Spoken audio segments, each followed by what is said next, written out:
when you were just saying something about something that happened in people's past, I thought about when I was in like 6th grade. I don't know if you guys have ever heard this story, but my first name is Richard. Yes, it's ridiculous that my parents would name me Richard, knowing what the nickname for Richard could be. I don't think they realized that that was going to be the case, but it is. And so in 6th grade, there was a substitute teacher that comes in. He's doing roll call. Is John Doe there? Is Tim Ryan there? Richard Miller, Dick Miller there? And for some reason, that set me off, and I hated hearing my name in that situation for like ever. Like, so then the first day of school, every year, literally, even now, like, and they go through roll call and they say Richard Miller, and I would hate that I would have to say, no, actually, I go by an abbreviated middle name, Zack. And they're like, oh, okay. And so to them, they're just like, okay, Zack, don't call him Richard.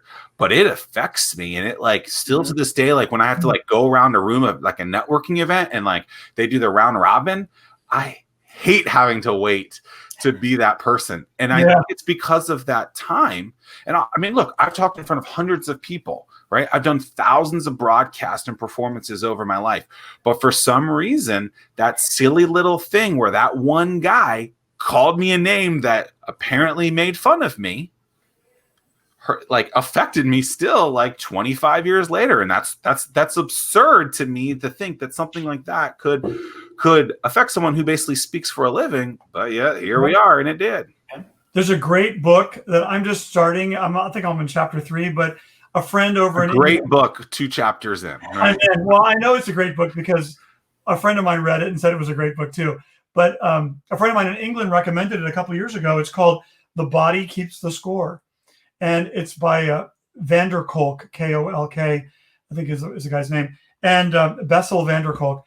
And it's apparently a mainstay of therapists and other people that the traumas, whatever level of those they are, there are some that are extremely horrible.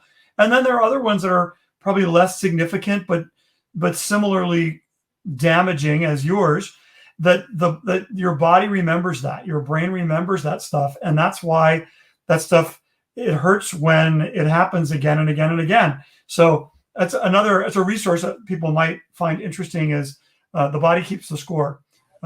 Interesting book.